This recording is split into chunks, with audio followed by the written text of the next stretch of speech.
Well, Jamie, Essex hit the winning trade again in innings and 15 runs. I guess we needed that win, really, didn't we? It's been hard, 3 games on the road without a positive result.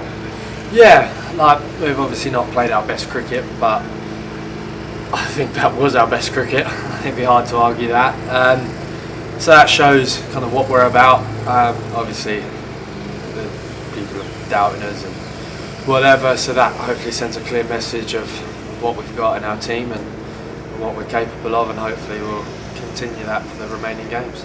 So about the doubt, obviously there's been no doubt amongst the team itself, and I think people shouldn't have doubted. They only had to look at the statistics of the past few years to see what a strong side Essex are and how many times they've had to dig deep for character to come out and emerge with a positive result. Yeah, I think, the people that doubt are the people that don't really, well, with the greatest respect, don't really know what they're talking about. We're aware they're there, but that just forces us into, that just fuels the fire a little bit and creates performances like that. So yeah, we have no doubt. We know what we're capable of. We know what we have in our dressing room, and we'll keep coming, and the performances will come. I said earlier, we did need that win, and I guess with respect to all respect to Derbyshire, you would look to beating the likes of Derbyshire on our own patch anyway if we want to move on to the next to the top group at the end of this round of matches. I guess one of the biggest threats, apart from Derbyshire, was the weather, though, wasn't it? It completely wiped out the first day.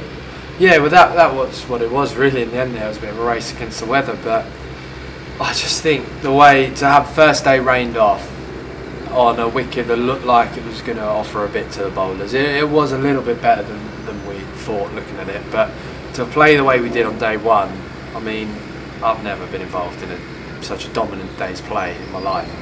I mean, for the boys to bat in the way they did, I mean, Sheff and Brownie really set it up there. I know that their performances may get overlooked because of what Tommy and Dan did, but those guys really set it up for us there, and then Tommy and Dan just took it to the next level. And then to not be able to bowl seam with the new ball and get 3 wickets just shows what we're about. We're not going to whinge about the situation. We're just going to get on with it and do what we've done there. And I guess a lot of the pre-match planning went out the window with the loss of that first day. Once Nick and Alistair had set us up, was there actually the plan from the dressing room anyway? Okay, try and get the runs, but get them at a decent rate. Trying to hit the 4 runs and over, because we just seemed to be what was happening. The 4-run rate was always high.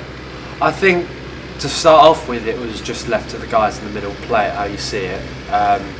There wasn't really a plan, because I suppose you can't really set the plan at the start because you don't really know what to expect from a wicket. You don't really know how the team are going to bowl and whatever. But certainly when we come in at tea, then the plan, like with the platform set, the plan was to push on. But we were still looking at maybe only having 6 to 8 overs at them, and then Dan just did what he did, and Tommy carried it on, and yeah, gave us the best opportunity of winning. There was a lot of discussion, perhaps you can give us an insight, at the point of the declaration. The captain went out and was talking to the umpires. The light was obviously very, well, should we say, indifferent at the best. Was the nature of the conversation, well, look, if we come back, but we'll only use our slow bowlers for the remaining 20 odd overs? Yeah, that was the conversation. We were told that no seam was allowed to bowl, and I think obviously in their situation they wanted to bowl seam. So we said, okay, if we declare, we'll just go with the spin, and they said, yeah, that's fine. So yeah, went with the spinners, and I suppose when you got Simon Harmer, that's not really an issue, is it? You don't mind going with the spin, and Dan did a great job as well. I thought Dan looked really threatening as well with the new ball. Yeah. Slightly unlucky not to take it second innings, to be honest. But yeah. What was it like? I mean, a situation like that, well, Harmy always ties up one end anyway, isn't it? So it leaves the rest of you, the other 3 or 4 bowlers, to be all fighting to bowl from the opposite end. But I mean, a tribute to Harmy from someone who knows him well. He is a phenomenon, isn't he? He's the best, in my opinion, the best there is in the world at the moment. That will always be up for debate, but he's certainly the best I've seen and the best in county cricket. And having him in your side makes life a lot easier. Let's talk about you for a while. Came back, got 3 wickets there in that second innings, thoroughly deserved. Missed the game, that was obviously through squad rotation. We have to be mindful. Perhaps you haven't got the rewards you've deserved so far this season. Is that fair to say? You've beaten the bat on a number of occasions I've seen, particularly when we were away, and just didn't get the figures to match the efforts that you've been putting in.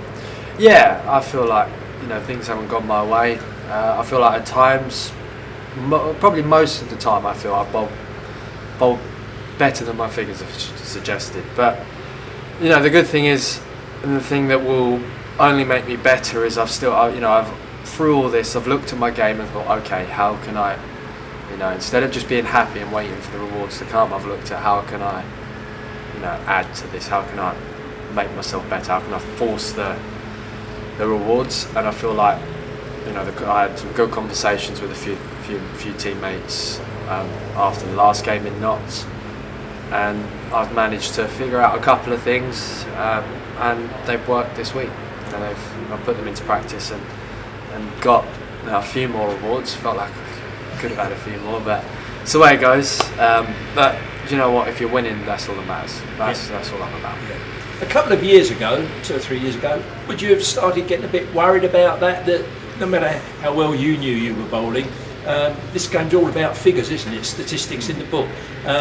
Perhaps with experience, and you say talking to the teammates, they're just sort of saying to you, don't worry about it, it'll come right. Yeah, I think certainly a few years ago a younger me would have probably worried, potentially my place in the side with the guys that we have, the likes of Shane Snater and that, bowling as well as they are, would have been under threat, but might still be, but that's out of my hands. But I think that the experience helps, knowing what I can do and knowing the difference between what feels good and what I believe in is going to be successful and what won't. That helps. But also, I'm very fortunate to have good people around me in the dressing room. I have people like Sid's, Ryan Tenderscarter. I would have struggled through this period without him. Right. He's helped me a lot. He's been really good with me. On and off the field? Off the field mostly, yeah. Yeah. He's, having someone that, has played as much as him and Captain McCobb, someone that I have a good relationship with, has helped. Dan Lawrence, also one of my best mates, has really helped me through this.